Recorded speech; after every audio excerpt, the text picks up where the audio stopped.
আসসালামু আলাইকুম। আপনাদের সবাইকে স্বাগতম জানাচ্ছি নেহারি রান্নার আরো একটি ভিডিও দেখার জন্য। আসছে কোরবানি ঈদে, আশা করি সহজ এই রেসিপিটি আপনাদের একটু হলেও কাজে লাগবে। চলুন তাহলে পুরো ভিডিওটি দেখে নেব। এখানে বেশ কিছু নেহারির পায়া ভালোভাবে ধুয়ে পরিষ্কার করে পানি ঝরিয়ে নিয়েছি। এখন এই পায়াগুলোর মধ্যে কিছুটা মশলা অ্যাড করে দিব।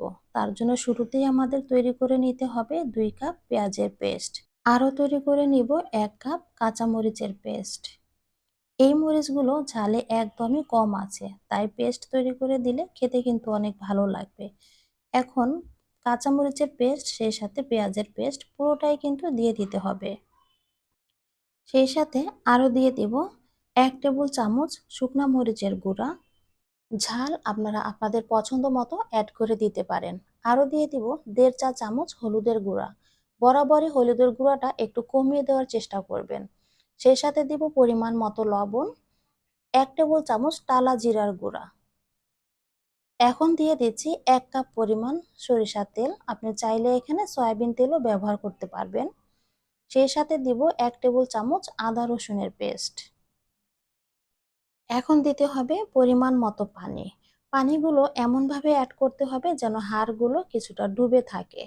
এখন সকল উপকরণের সাথে পানি আর হাড়গুলো খুব ভালোভাবে নেড়ে মিশিয়ে দিতে হবে। মেশানো হয়ে গেলে এই হাড়গুলো ঢেকে চুলার তাপমাত্রা মিডিয়াম হিটে রেখে 20 থেকে 25 মিনিটের মতো সময় নিয়ে ভালোভাবে সেদ্ধ করে নেব।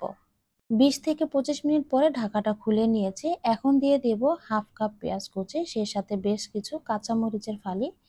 এবার একটু নেড়ে মিশিয়ে দিতে হবে। তারপর কিছুটা স্পেশাল মশলা তৈরি করে নেব। শুরুতেই নিয়ে নেব 6 পিস সাদা এলাচ। সেই সাথে আরও নিয়ে নিব 2 পিস কালো এলাচ। একটি জায়ফলের 4 ভাগের 1 ভাগ নিয়ে নিচ্ছি। আরও নিয়ে নিব 3 থেকে 4 টুকরো দারচিনি। সেই সাথে নিব 4 থেকে 5টি শুকনা মরিচ। এবার নিয়ে নিচ্ছি 1 টেবিল চামচ কালো গোলমরিচ। এখন এই বড় মশলাগুলো প্রথমে একটু ভেজে নিতে হবে। শাহি এলাচ অর্থাৎ কালো এলাচগুলো একটু ফাটিয়ে দিয়েছি যেন এর বীজটা খুব সহজেই গরম হয়ে সুগন্ধিটা ছড়িয়ে পড়ে। এবার চুলার তাপমাত্রা লো হিটে রেখে একটু সময় নিয়ে এগুলো টেলে নিতে হবে। বড় মশলাগুলো আগে ভেজে নিলে ছোট মশলাগুলো কিন্তু আর পুড়ে যাবে না। যেহেতু বড় মশলাগুলো ভাজতে একটু সময় বেশি লাগে, তাই এগুলোকে আগে ভেজে নিয়েছি। এখন ছোট মশলাগুলো নিয়ে নিচ্ছি। শুরুতে নিয়ে নিব 1 টেবিল চামচ ধনিয়া। সেই সাথে নিয়ে নিচ্ছি 1 টেবিল চামচ জিরা। আরও নিয়ে নিব 3টা লং।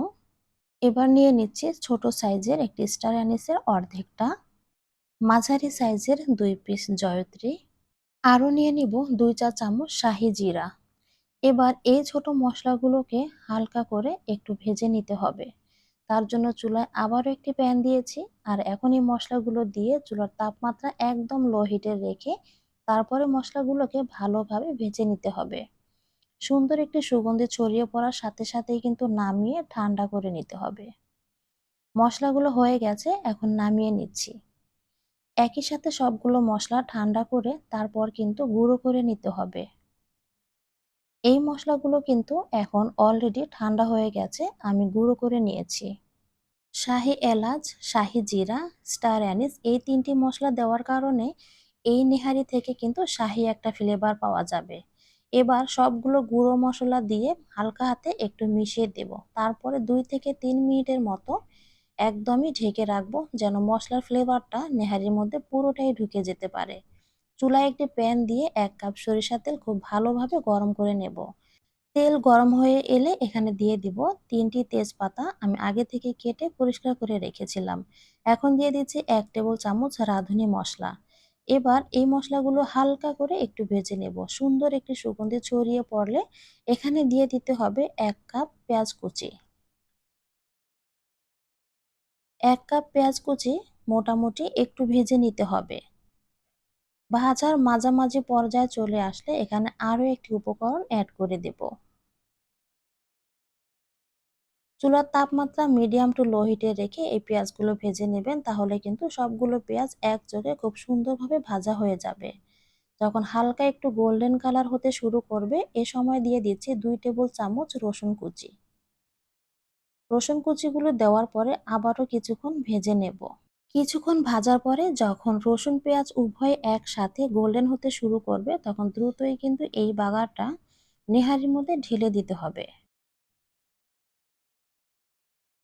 নেহারির মধ্যে এই বাগারটা দেওয়ার সাথে সাথেই দেখবেন এর কালার আর সুগন্ধি অনেক গুণ বেড়ে গেছে।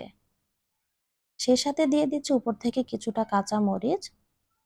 এখন কিন্তু নেহারির চুলা একদম বন্ধ করে দেব। এখন ঢেকে স্ট্যান্ডিং টাইম দিব ঠিক 5 মিনিট। 5 মিনিট পরে ঢাকাটা খুলে নিয়ে আমি সার্ভ করে নিচ্ছি। আশা করি সহজ এই রেসিপিটি আপনাদের কাছে একটু হলেও ভালো লেগেছে। ভালো লাগলে প্লিজ একটা লাইক দিবেন আর সাবস্ক্রাইব করে চ্যানেলটির পাশেই থাকবেন। সম্ভব হলে ভিডিওটি ফ্রেন্ডস অ্যান্ড ফ্যামিলির সাথে শেয়ার করে দিবেন। সহজ এই ভিডিওটি তারাও যেন আসছে কুরবানিতে উপভোগ করতে পারে। আজকের নেহারি রান্নাতে যে মশলাগুলো আমি ব্যবহার করেছি সেম মশলায় আপনিও তৈরি করে দেখতে পারেন। আশা করি অনেক ভালো ফলাফল পাবেন।